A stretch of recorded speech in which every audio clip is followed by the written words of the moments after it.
Hola a todos. Hoy es viernes, 24 de octubre de 2025, y nuestro amigo, el embajador Chas Freeman, se une a nosotros. Bienvenido de nuevo, embajador. Me alegra estar contigo, Nima.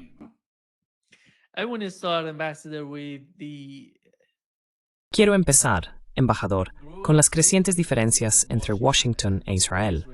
Parece que la base y el principal problema entre las dos administraciones es la anexión de Cisjordania. Tuvimos a J.D. Vance viajando a Israel, y mientras estaba allí, en la Knesset, se hablaba de la anexión. Votaron a favor, y aquí está la reacción de J.D. Vance ante la anexión de Cisjordania y la votación en Israel. La abstracción en Cisjordania que tuvo lugar ayer mientras estabas en el país.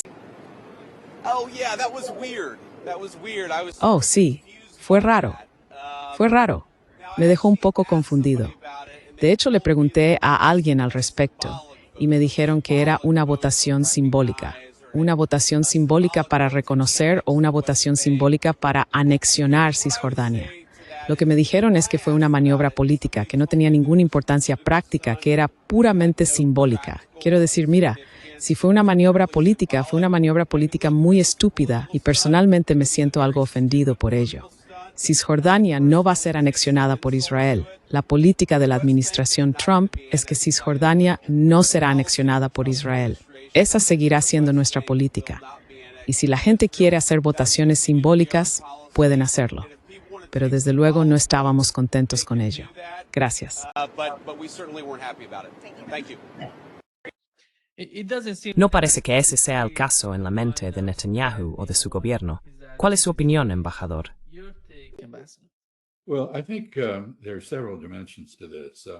Bueno, creo que hay varias dimensiones en esto. Una es que se trató de un voto en contra de la aquiescencia de Netanyahu al llamado programa de paz de alto el fuego de Trump. Fue un acto de desafío contra Netanyahu. También fue una ofensa, como se dio cuenta J.D. Vance, hacia Estados Unidos y hacia la administración Trump. Así que no fue simplemente algo simbólico.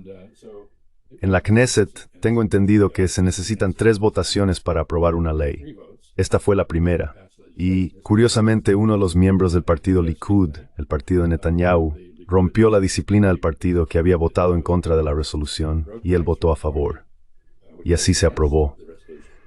Esto es otra muestra más de lo dividido que están los israelíes.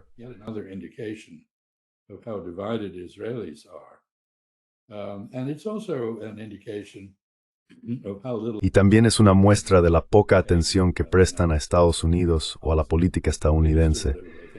Simplemente hacen lo que creen que pueden hacer sin consecuencias. No creo que puedan salirse con la suya anexionando Cisjordania.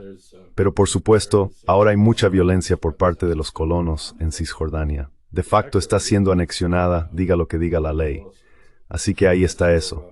Y mientras tanto, el hecho de que Israel esté violando el acuerdo de alto el fuego en Gaza de múltiples maneras, reteniendo alimentos y suministros médicos, matando a personas, significa que hay una distracción respecto a Cisjordania.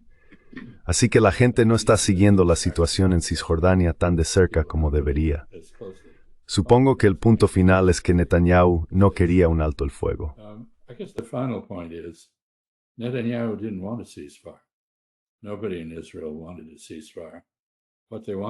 Nadie en Israel quería un alto el fuego. Lo que querían era recuperar a los rehenes. Recuperaron a los rehenes. Ahora están decididos a romper el alto el fuego. Siempre rompen los altos el fuego. No hay ningún acuerdo sobre un plan de paz. Esto no es un plan de paz, es simplemente un alto el fuego. Y lamentablemente, Donald Trump parece no entender que el fin de los combates, ya sea temporal o incluso a más largo plazo, no es la paz. La paz implica resolver las cuestiones de fondo que causan el conflicto. Y no hay ninguna disposición en el llamado plan de paz para hacerlo. Ni Israel ni los palestinos han firmado nada más allá del alto el fuego y el intercambio de rehenes que está teniendo lugar.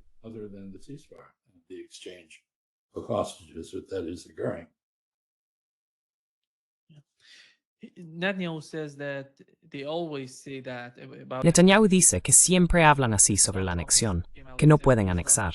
Pero el propio Donald Trump salió y dijo que no va a permitir que Israel anexe Cisjordania una y otra vez. Aún así, Netanyahu no lo ve de esa manera. Él dice, somos una nación independiente.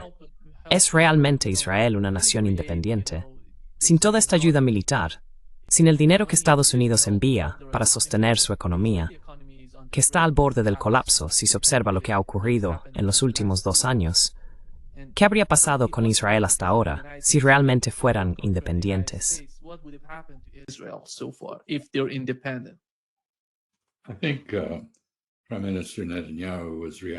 Creo que el primer ministro Netanyahu estaba reaccionando a un comentario de Steve Bannon que sugería que Israel es un protectorado estadounidense, lo cual en realidad es una descripción precisa. Israel no podría sobrevivir sin el apoyo de Estados Unidos. Netanyahu ha construido su carrera extrayendo ese apoyo con gran éxito. Pero incluso él ahora reconoce que la base del apoyo estadounidense a Israel se ha deteriorado gravemente. En primer lugar, convirtió lo que siempre había sido un asunto bipartidista, las relaciones entre Estados Unidos e Israel, en uno partidista, en el que los demócratas se oponen cada vez más a las políticas israelíes, mientras los republicanos continúan apoyándolas. Así que ahora es un tema partidista en Estados Unidos. Muy pocos demócratas creen que Israel deba recibir el nivel de apoyo que recibe, dada su conducta, y hasta muchos republicanos están empezando a cuestionar esa ayuda.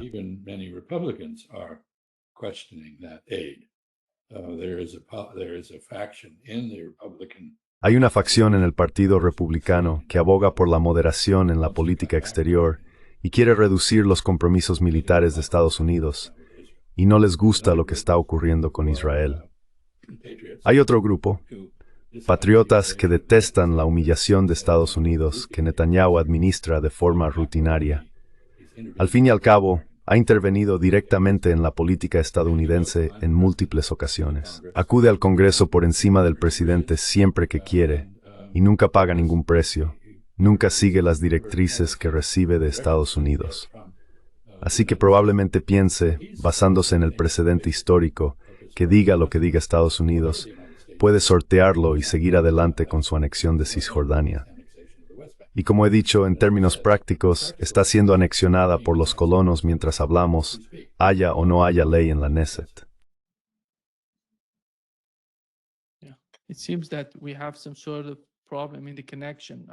Parece que tenemos algún tipo de problema con la conexión.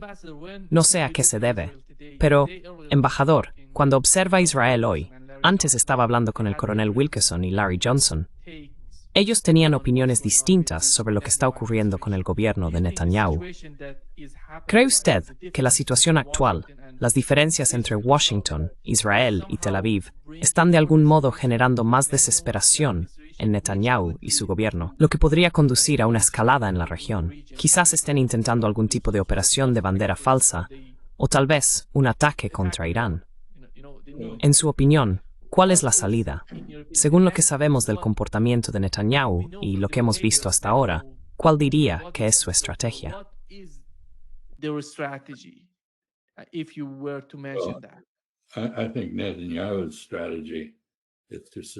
Creo que la estrategia de Netanyahu es mantenerse en el cargo para no ir a la cárcel. Esa es su obsesión, y ahora está en una situación muy peligrosa. Podría decirse que esta votación para anexionar Cisjordania fue un voto simbólico de censura contra Netanyahu. Uno de los miembros de su propio partido rompió la disciplina. No cuenta con el apoyo de la mayoría en la Knesset. Los partidos religiosos o ultraortodoxos se han retirado de su coalición, así que tiene problemas políticos en casa. Normalmente, cuando eso ocurre, encuentra alguna manera de desviar la atención, lo que hace más probable un ataque a Irán. Pero por otro lado, no creo que en Washington haya ganas de apoyarle. Es un personaje muy difícil. El presidente Trump es un hombre muy orgulloso y sabe que Netanyahu lo ha menospreciado repetidamente, diciendo que él, Netanyahu, controla a Trump y que no hay de qué preocuparse.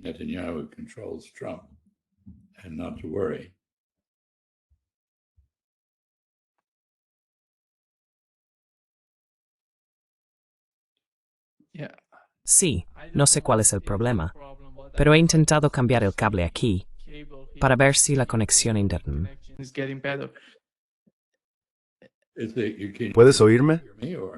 Sí, no, ahora mismo parece estable. Vale, sí. Quizás haya problemas en Brasil. Sí, parece que sí. No sé qué es eso. Embajador, cuando observa la situación con Steve Witkoff y Jared Kushner, están hablando de la línea amarilla que divide Gaza en dos zonas. ¿Cree que eso va a ayudar a la administración si realmente quieren encontrar una solución permanente?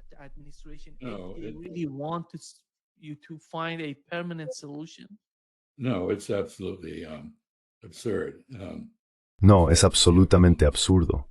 En primer lugar, es neocolonial. Israel no tiene autoridad para hacer eso. De hecho, va claramente en contra del derecho internacional.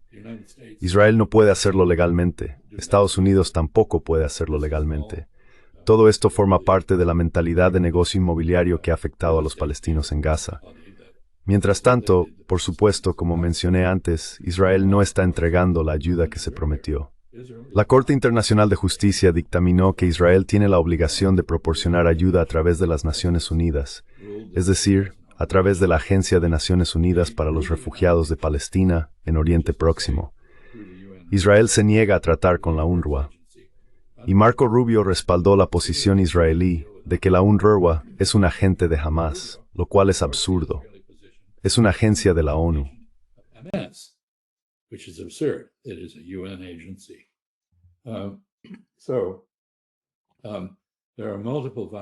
Así que hay múltiples violaciones del acuerdo de alto el fuego, múltiples violaciones del derecho internacional en curso.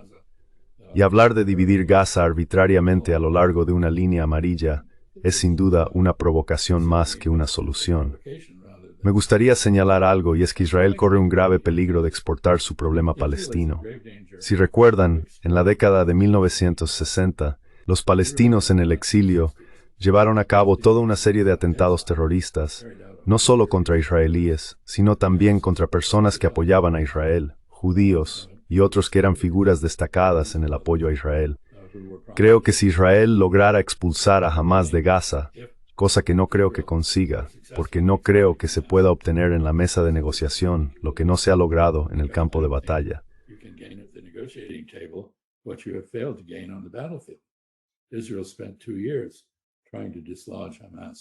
Israel pasó 2 años intentando desalojar a Hamas de Gaza y ha fracasado.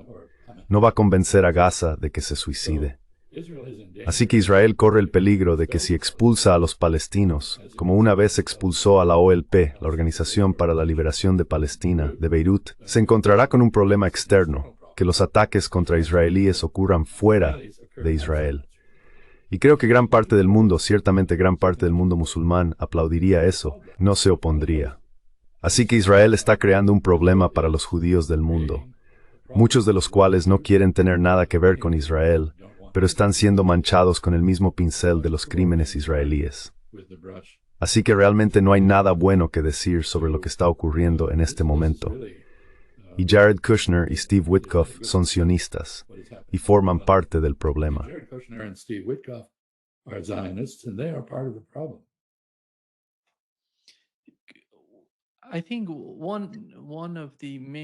Creo que uno de los principales problemas con Israel es que no se ven a sí mismos como si estuvieran en serios problemas. Los israelíes, me refiero al gobierno, no lo ven de esa manera.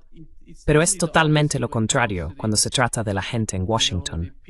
Ellos ven muchos problemas con lo que Israel está afrontando y ven a Israel en grandes dificultades.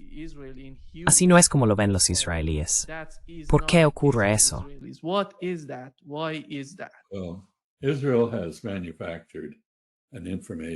Israel ha fabricado una burbuja de información y vive dentro de ella. Cualquier crítica a Israel se descarta al instante como antisemita, aunque no tenga absolutamente nada que ver con el antisemitismo. Equiparar la crítica antisionista con el antisemitismo es la estrategia israelí. Ha funcionado hasta ahora. Algunos israelíes en Israel son conscientes de ello, la mayoría no. Siguen viviendo en una burbuja en la que son las víctimas eternas. Todo lo que hacen a otras personas está justificado. Los palestinos son terroristas. Israel, por supuesto, un estado terrorista. Gobierna mediante el terror, pero no se percibe a sí mismo como tal. En general, entre los partidarios de Israel, especialmente los partidarios judíos de Israel, también ha existido una prohibición de criticar a Israel.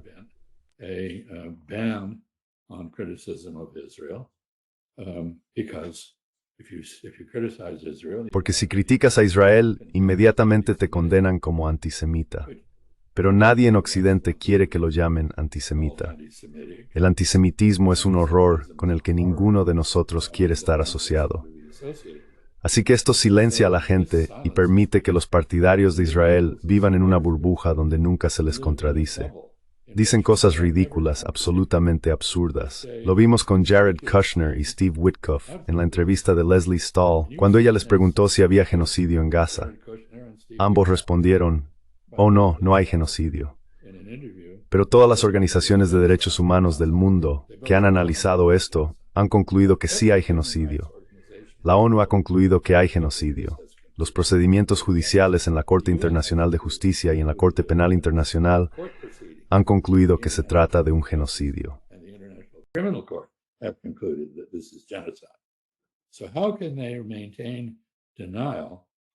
Entonces, ¿cómo pueden mantener la negación? Pueden hacerlo porque cualquier crítica a Israel en su presencia se considera fuera de lugar. No la escuchan. Así que no tienen una visión precisa de lo que está ocurriendo, ni en cuanto a la pérdida de apoyo a Israel entre los estadounidenses comunes ni entre los judíos. Se trata de judíos de gran riqueza que no son, ya sabes, quiero decir, la población judía corriente de la ciudad de Nueva York, que se manifiesta por los derechos palestinos. Los admiro. Están dispuestos a soportar el tipo de calumnias que lanzan los defensores de Israel.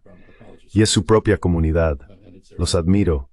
Creo que merecen respeto, pero dudo que Jared Kushner o Steve Witkoff tengan la menor idea de lo que está ocurriendo a ese nivel.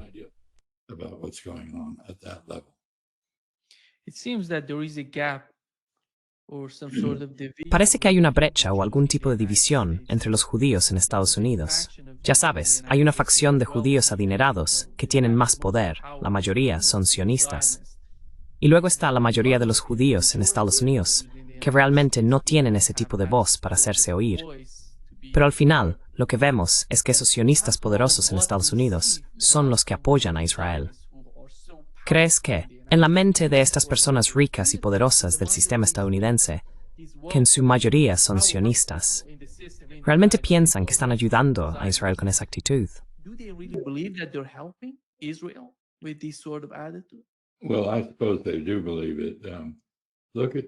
Bueno, supongo que sí lo creen. Mira a Miriam Adelson.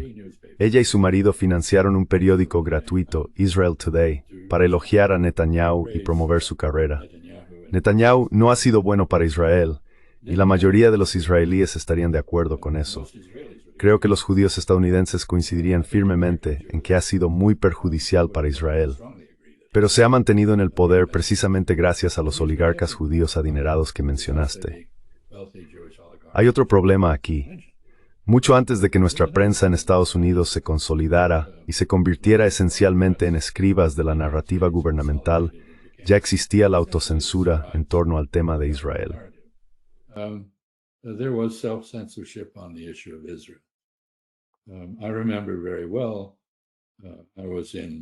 Lo recuerdo muy bien, estaba en Dubái creo hace muchos años, y en las noticias de la noche en árabe apareció un video casero de Gaza. Mostraba a un niño siendo sacado de su casa por dos agentes israelíes de paisano que le dieron una patada en la cabeza, le golpearon y luego le dispararon en la cabeza antes de marcharse riendo. Pensé para mis adentros, cuando esto llegue a la prensa de Estados Unidos, se va a desatar el infierno. Pero por supuesto, nunca apareció. Sí que salió al día siguiente como una serie de fotogramas en la contraportada del College Times, que es un periódico en inglés de los Emiratos Árabes Unidos, pero nunca apareció en Estados Unidos. Estaba bastante claro que había autocensura, lo que volvía a reforzar la idea de que no se puede criticar a Israel, porque si lo haces, eres antisemita, lo cual es un disparate.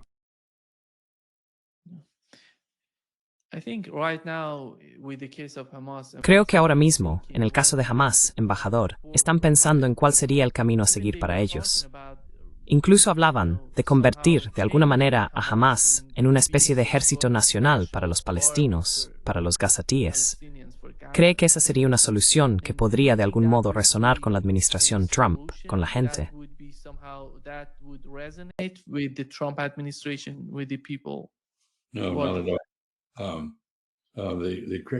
No, en absoluto.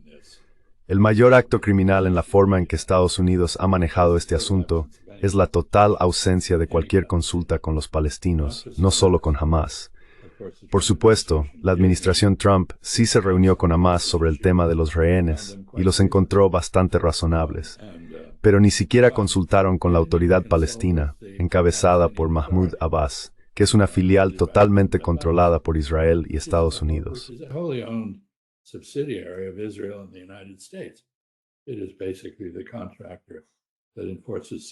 Básicamente es el contratista que se encarga de hacer cumplir la seguridad para los israelíes en Cisjordania. Y no consultaron con nadie. Y lo curioso aquí es que Hamás ha dicho durante años que estaba dispuesto a retirarse de la política, a entregar el gobierno a un gobierno de unidad nacional, en el que podría desempeñar un papel muy menor, pero no uno dirigente. Ha sido muy modesto. No hay unidad entre los palestinos, lo cual es el resultado de políticas israelíes deliberadas, no solo políticas destinadas a dividir políticamente a los palestinos, ya sabes, armando bandas en Gaza. Recordemos de dónde surgió Hamás. Fue elegido como el gobierno de Palestina en 2006. Llegó al poder a través de las urnas en unas elecciones libres y justas.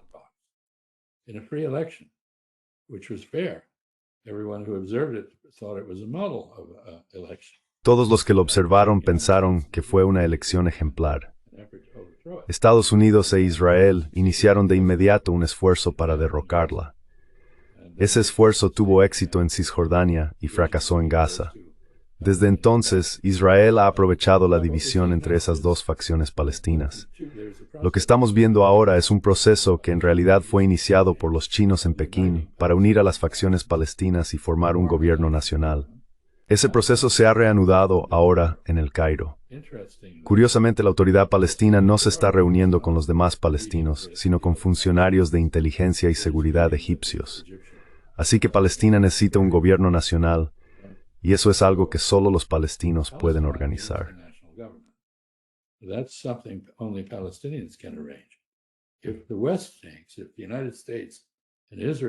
Si Occidente piensa, si Estados Unidos e Israel creen, que Gaza puede ser gobernada por Tony Blair y un grupo de europeos neocoloniales, o que puede ser vigilada por los árabes del Golfo, que supuestamente están dispuestos a venir y proteger a Israel de la autodeterminación palestina, que es esencialmente la misión que se les ha asignado, entonces creo que están soñando. Indonesia ha dicho que enviaría tropas, pero no con ese propósito. Me parece totalmente irrealista. Este alto el fuego no va a durar, y no ha habido ningún progreso hacia la paz. No puede haber paz hasta que se conceda a Palestina la autodeterminación que los israelíes han exigido para sí mismos, y que los palestinos también merecen.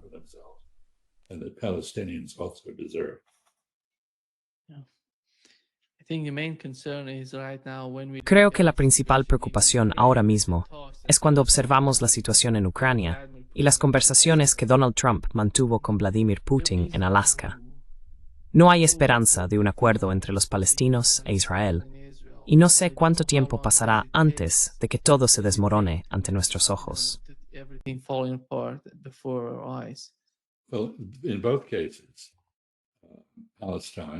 Bueno, en ambos casos, Palestina, Israel-Palestina y Rusia-Ucrania, o la OTAN, Rusia-Ucrania, Donald Trump ha cometido el mismo error. No ha abordado las causas del conflicto. Ha pedido un alto el fuego, pero un alto el fuego que simplemente congele el conflicto no es una solución a nada, y no es en absoluto aceptable para ninguna de las partes en la guerra de Ucrania, ni para ninguna de las partes en el conflicto en Palestina. Así que, mientras la diplomacia estadounidense no aborde las causas profundas de estos conflictos, continuarán. Y Estados Unidos, al alinearse con Israel, está destruyendo su propia reputación a nivel internacional. Esto está causando un enorme daño a Estados Unidos y a sus intereses nacionales.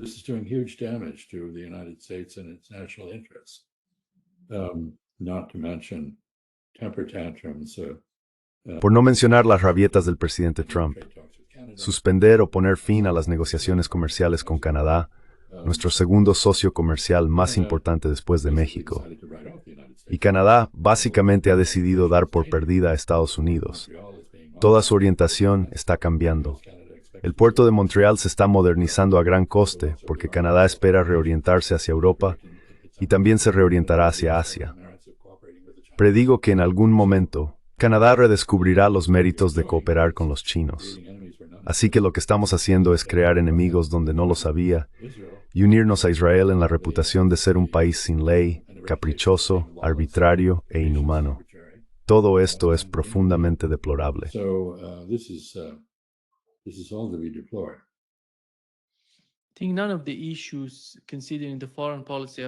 Creo que ninguno de los temas relacionados con la política exterior de Estados Unidos ha afectado a los demócratas, tanto como la cuestión de Palestina en las elecciones entre Kamala Harris y Donald Trump.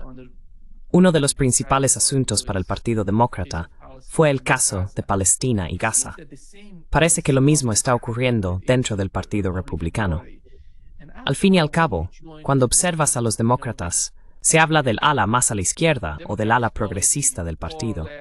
Y dentro del Partido Republicano se ven nuevas facciones que no están totalmente alineadas con la política exterior estadounidense en Gaza y Palestina.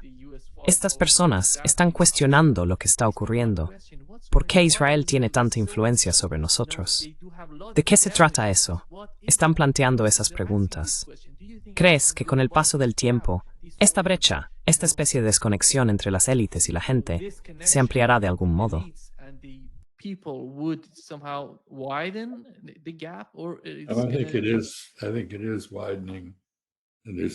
Creo que se está ampliando, y no hay razón para no esperar que siga ampliándose. Diría que en cuanto a los demócratas, ya sabes, estás en Brasil, y Estados Unidos básicamente se está comportando ahora como un grupo de piratas en el Caribe, matando a trinitenses, venezolanos y colombianos, tanto en el Caribe como ahora en el Pacífico. Y creo que hay que reconocer que los demócratas son, en última instancia, responsables de esto. Obama comenzó a matar gente en el extranjero. Los martes tenía una reunión, había una lista de asesinatos y él la aprobaba, e incluso mató a estadounidenses en Yemen. Así que el precedente del asesinato ejecutivo unilateral se estableció durante la administración Obama. No es una invención de los republicanos, simplemente han construido sobre ello. Es absolutamente indignante y significa que el mundo considera cada vez más a Estados Unidos como un gobierno fuera de la ley. Esa no es una manera de reunir apoyo en caso de una crisis, ya sea económica, política o militar.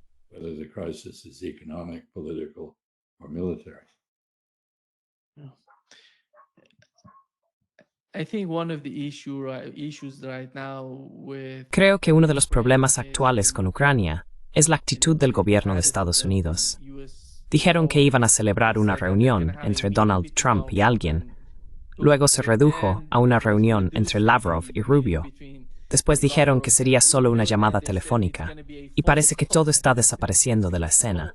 Ahora están hablando de nuevas sanciones contra Rusia.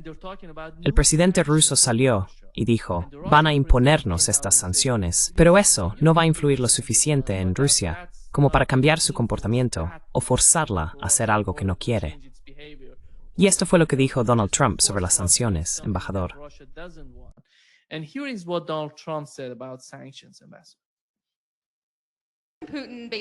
Putin básicamente dijo hoy que Rusia es inmune a las sanciones de Estados Unidos. Afirmó que no tendrían ningún impacto serio en la economía rusa. ¿Está equivocado? Me alegra que se sienta así. Eso es bueno. Se lo sabrá ver dentro de 6 meses. Bien, veamos cómo resulta todo. No parece que entienda la realidad de la economía rusa y la asociación entre Rusia, China y los BRICS.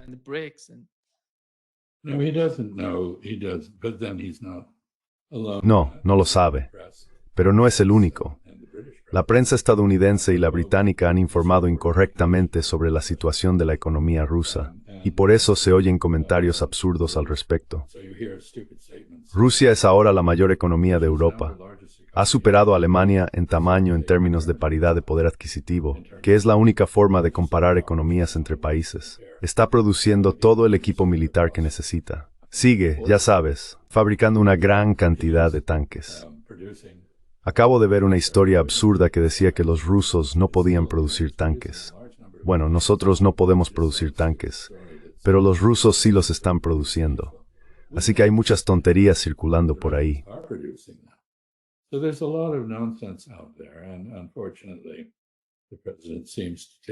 Y lamentablemente, el presidente parece obtener su información de Fox News en lugar de la comunidad de inteligencia de 80.000 millones de dólares que financiamos.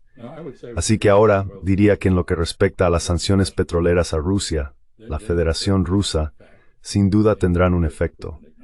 Creo que el presidente Putin lo reconoció, pero habrá formas de eludirlas. Los dos mayores consumidores de petróleo rusos son China, seguida de cerca por India. Encontrarán maneras de seguir recibiendo el petróleo que necesitan. Y por tanto, al final, esto es un exceso por parte de Estados Unidos y la Unión Europea. Sigo sintiéndome muy sorprendido y decepcionado de que los europeos no tengan ninguna visión de una relación con Rusia que no sea la de la guerra.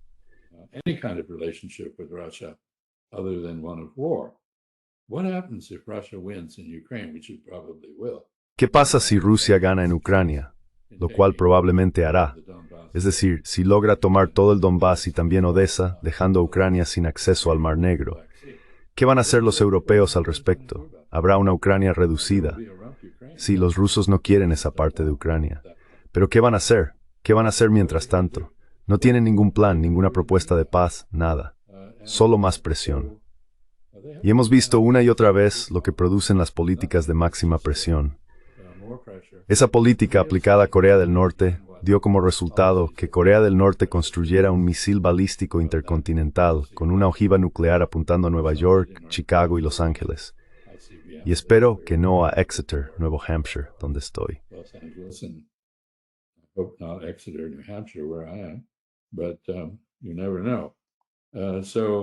Pero nunca se sabe. Y creo que en el caso de Irán, la presión máxima solo aumenta la presión sobre el líder supremo para que supere sus escrúpulos religiosos y acceda a las crecientes peticiones de personas dentro del estamento iraní de fabricar una bomba y montarla en un ICBM como hizo Corea del Norte. Entonces, ¿de qué va todo esto? Hemos visto una y otra vez que la presión máxima no funciona. Es contraproducente. No hay diplomacia en marcha. Cuando Marco Rubio no puede reunirse con Sergei Lavrov, volvemos exactamente a la administración Biden, que no tenía ningún enfoque diplomático en absoluto, y que provocó esta guerra en Ucrania como resultado de su falta de disposición a dialogar con los rusos, los ucranianos y otras partes de manera justa.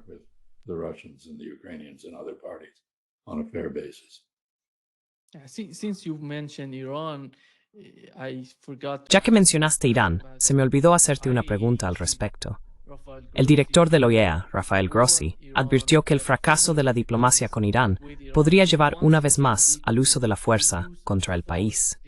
La respuesta del ministro de Asuntos Exteriores iraní fue algo diplomática. Dijo, no sé si el lenguaje utilizado por el director de la OEA pretende ser una amenaza o simplemente una expresión de preocupación. Pero yo creo que fue una amenaza. Está amenazando. Es habitual a Taiwán.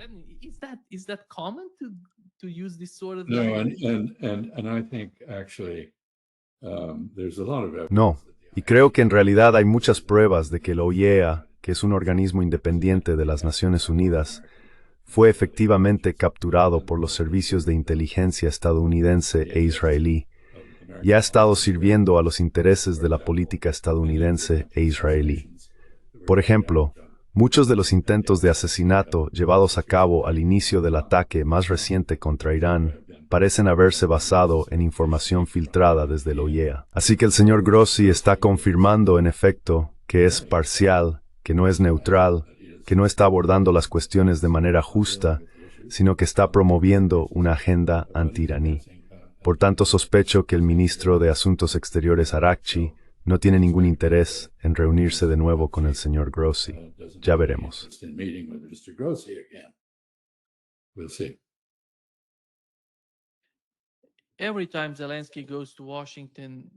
Cada vez que Zelensky va a Washington, después se le ve yendo al Reino Unido.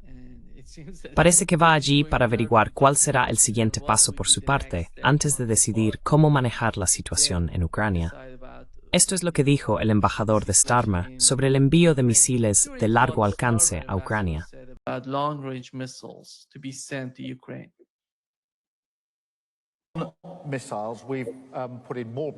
En los últimos días y semanas hemos incorporado más misiles procedentes del Reino Unido y estamos defendiendo la necesidad de contar con misiles de largo alcance. Es realmente importante disponer de esa capacidad de largo alcance y esas conversaciones continúan. Y por supuesto está la cuestión de la protección energética, porque Putin está atacando la infraestructura energética de Ucrania. Y eso necesita protección. Hoy hemos mantenido conversaciones sobre cómo pueden detener ataques y cómo poder proteger mejor esos suministros energéticos.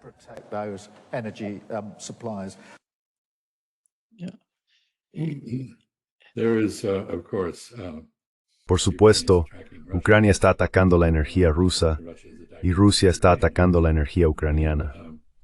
La discusión sobre los misiles de largo alcance para Ucrania es en realidad una conversación entre el Reino Unido y Estados Unidos, porque Estados Unidos se retiró de proporcionar un número limitado de misiles Tomahawk de largo alcance.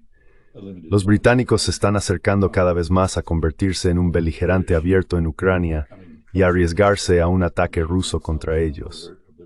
Sabes, hay un problema estructural interesante aquí. El Reino Unido es miembro de la OTAN, pero ya no es miembro de la Unión Europea. Y la mayor parte de la política en Europa ahora se decide en la Unión Europea, no en la OTAN. Estados Unidos está menos activo en la OTAN. Básicamente hemos dicho, bueno, europeos, vosotros sois los responsables de ocuparos de Ucrania, nosotros no.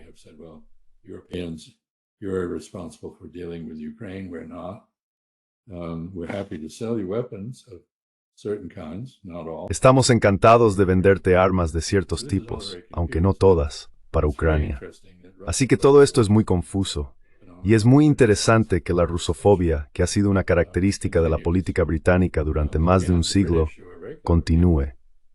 Una vez más, los británicos, que son personas muy inteligentes diplomáticamente, no han presentado ninguna propuesta para la coexistencia pacífica con Rusia bajo ninguna circunstancia, y no han abordado la agenda rusa, que comienza con la neutralización de Ucrania, su no pertenencia a la OTAN y la ausencia de fuerzas extranjeras dirigidas contra Rusia en su territorio, y luego pasa a los derechos de las minorías rusas, húngaras y de otros grupos en Ucrania, y finalmente a un debate abierto entre los europeos, junto con los estadounidenses, sobre un marco de seguridad para Europa que no amenace a ninguna de las partes, ni a los rusos, ni a los europeos occidentales.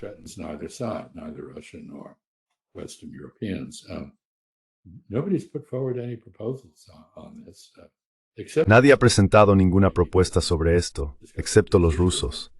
Siguen pidiendo debatir estas cuestiones y no obtienen respuesta, así que no resulta muy impresionante. Y creo que el gobierno de Starmer está ahora mismo viviendo de tiempo prestado en el ámbito interno.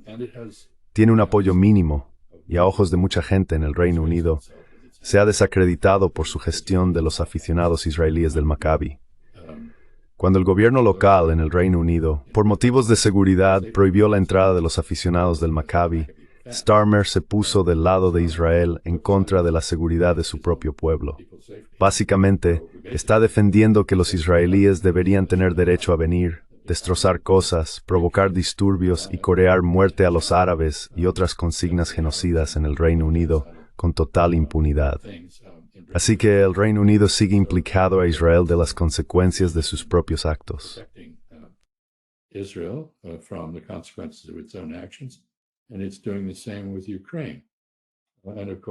Y está haciendo lo mismo con Ucrania. Y por supuesto, Gran Bretaña siempre ha sido una fuerza importante asesorando la política estadounidense. Las conexiones son muy estrechas, aunque hablemos distintos tipos de inglés, algo así como Brasil y Portugal. George Bernard Shaw nos describió como dos países divididos por un idioma común. En fin, estamos muy unidos a los británicos y les prestamos mucha atención, con razón. Son inteligentes, pero ahora no están siendo inteligentes, y no sé dónde van a acabar. Siento pena por Ucrania, porque Ucrania se beneficiaría enormemente haciendo la paz, no perdiendo el tiempo con altos el fuego y ataques de largo alcance contra Rusia, que simplemente llevarán a una contraescalada por parte de los rusos.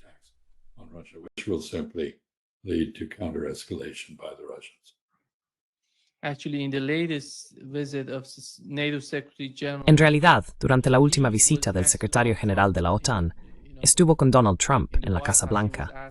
Le preguntaron sobre las nuevas encuestas que muestran que solo el 23% de los ucranianos siguen apoyando continuar la guerra en Ucrania.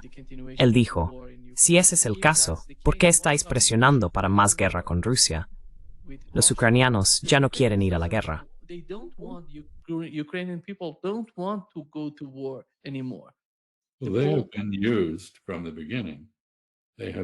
Han sido utilizados desde el principio, utilizados como un instrumento para castigar a Rusia.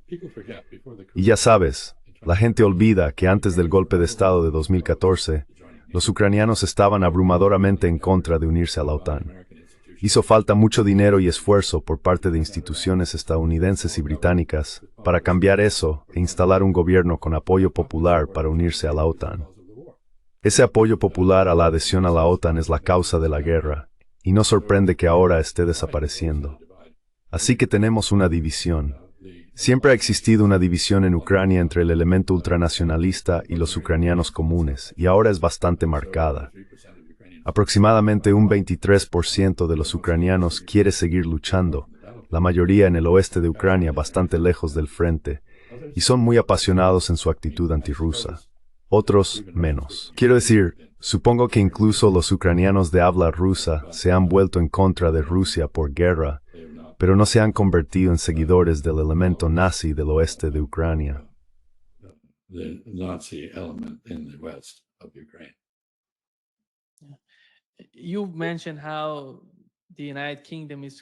Has mencionado que el Reino Unido está cerca de Estados Unidos, pero otro país que también está cerca de Estados Unidos por el idioma es Canadá.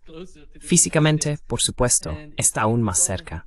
Y parece que el gobierno canadiense ha publicado un anuncio que utiliza algunas palabras de Ronald Reagan sobre los aranceles, palabras que realmente no resonaron con Donald Trump. Él dijo, eso es falso, no tiene sentido. Él no dijo eso. Aquí está el fragmento principal que usaron en ese anuncio. Aquí está Reagan.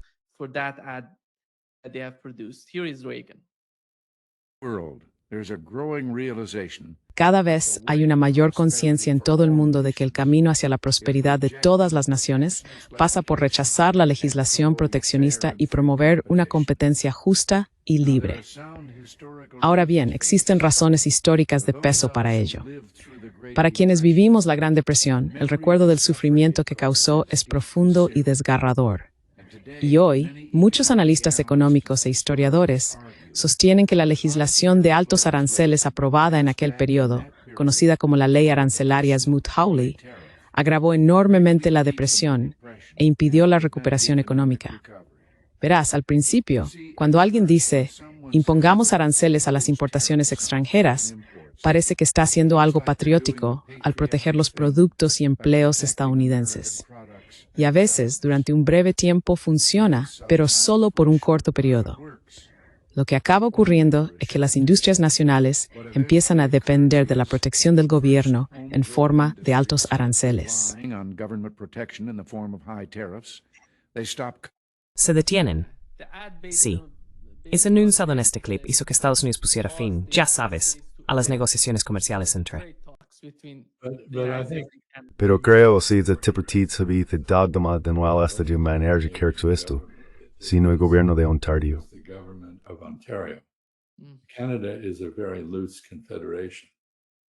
Canadá es una confederación muy laxa. De hecho, existe cierto peligro. Hay mucho sentimiento separatista, especialmente en lugares como Manitoba y Saskatchewan en el oeste. Creen que han sido tratados injustamente por Ontario y los canadienses del este, y no se sienten muy cómodos con la autonomía de Quebec dentro de la federación. Dicho esto, en primer lugar, Ronald Reagan tenía mucha razón. Lo que dijo es cierto, y creo que la mayoría de los economistas están de acuerdo con él. Solo encontrarías a uno, Peter Navarro, que no está de acuerdo con él. Y desde luego fue una sobrereacción, un berrinche ridículo por parte del presidente Trump al objetar este anuncio. to object to this advertisement. Are we Tenemos una dictadura. Estamos diciendo ahora que nuestro gobierno es inmune a las críticas, incluso de personas que, como señalas, están muy estrechamente relacionadas con nosotros. Sabes, tengo parientes en las provincias marítimas, Nueva Escocia, Terranova y Canadá, porque estaban en el bando perdedor de nuestra guerra de independencia. Abandonaron lo que hoy son los Estados Unidos para refugiarse en el Canadá británico. Así que ya ves, hay mucha historia aquí, y creo que es una gran vergüenza que estemos alienando gratuitamente a un pueblo afín que en muchos aspectos es muy cercano a nosotros. Si pudiera hablar en nombre de los Estados Unidos, pediría disculpas a los canadienses.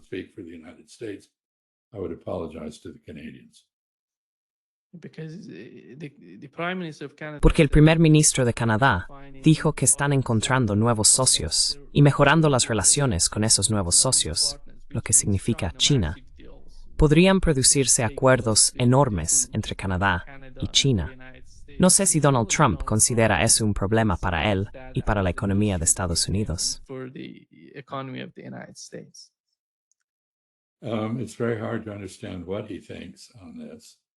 Es muy difícil entender qué piensa él sobre esto.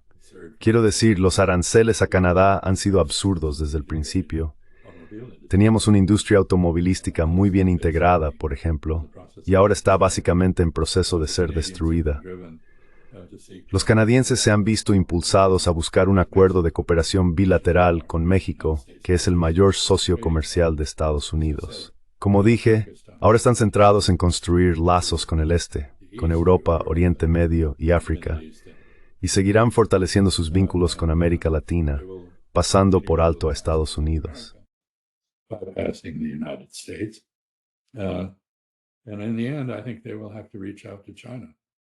Al final, creo que tendrán que acercarse a China, porque cuando se observan las economías globales en términos de paridad de poder adquisitivo, China es probablemente 1,5 veces el tamaño de la economía estadounidense. Y es muy abierta. China está ocupada negociando acuerdos de libre comercio. Así que, si Canadá decide no seguir el liderazgo estadounidense, creo que los chinos serían receptivos a un acercamiento por su parte.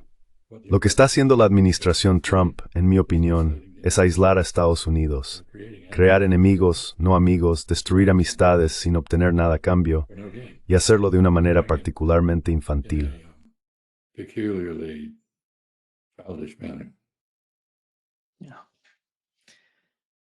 Muchas gracias, embajador, por acompañarnos hoy.